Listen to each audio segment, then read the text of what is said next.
Montana's statewide TikTok ban has been blocked. A bipartisan Senate bill was introduced to block airport facial recognition. And Google Message users, if you really want blue text bubbles, they are now available. It's Friday, December 1st, and this is Engadget News.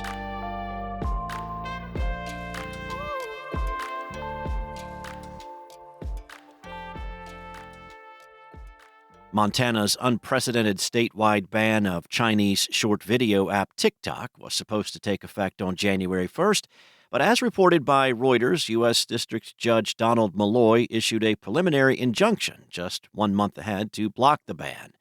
This means that, for now, ByteDance and app stores are allowed to continue serving TikTok to users within the Montana state without being fined $10,000 daily from the start date of the ban.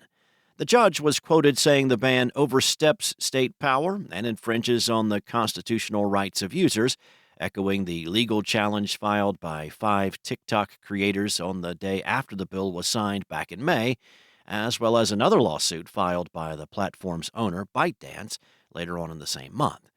It was also questionable as to whether Google and Apple could have effectively enforced such a statewide ban on their app stores. The relevant bill was originally drafted based on claims that this Chinese app would share U.S. users' personal data with the Chinese government, to which ByteDance had long denied since the presidency of Donald Trump. The company claimed back in August 2020 that TikTok U.S. user data is stored in the U.S., with strict controls on employee access, and again via a new transparency push earlier this year with reference to Project Texas for safeguarding U.S. user data with help from Oracle. To date, no other U.S. state had passed a bill to bar TikTok. The outcome of Montana's case may hold the key to this Chinese app's fate across the rest of the country. U.S. Senators John Kennedy, a Republican from Louisiana, and Jeff Merkley, a Democrat from Oregon, introduced a bipartisan bill Wednesday to end involuntary facial recognition screening at airports. The Traveler Privacy Protection Act would block the Transportation Security Administration from continuing or expanding its facial recognition tech program. It would also require the government agency to explicitly receive congressional permission to renew it, and it would have to dispose of all biometric data within 3 months. Senator Merkley described the TSA's biometric collection practices as the first steps toward an Orwellian nightmare. The TSA began testing facial recognition at Los Angeles International Airport in 2018. The agency's pitch to travelers framed it as an exciting new high-tech feature, promising a biometrically enabled curb-to-gate passenger experience. The TSA said this summer it planned to expand the program to over 430 U.S. airports within the next few years. The program, at least technically, allows travelers to opt out, but that process is not always transparent in practice. Advocacy groups supporting the bill include the ACLU, Electronic Privacy Information Center, and Public Citizen. Google is rolling out a string of updates for the Messages app, including the ability to customize the colors of the text bubbles and backgrounds. So if you really want to, you can have blue bubbles in your Android messaging app.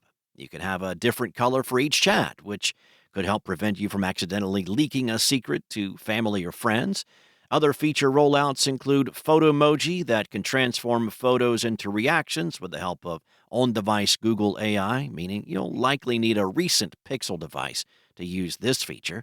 The new Voice Moods feature allows you to apply one of 9 different vibes to a voice message by showing visual effects such as heart eye emoji, fireballs for when you're really mad, and a party popper. Google says it has also upgraded the quality of voice messages by bumping up the bit rate and sampling rate. On top of all that, users will now be able to set up a profile that appends their name and photo to their phone number to help them have more control over how they appear across Google services. The company says this feature could help when it comes to receiving messages from a phone number that is not in your group chats.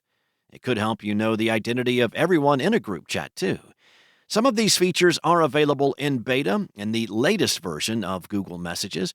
Google notes that some feature availability will depend on market and device. Thanks for listening. There's more to these stories and additional articles at Engadget.com. Today's show featured journalism by Engadget contributors Richard Lai, Will Shanklin, and Chris Holt, and was produced by Spoken Layer. Enjoy your day, and I'll be back Monday with more from Engadget.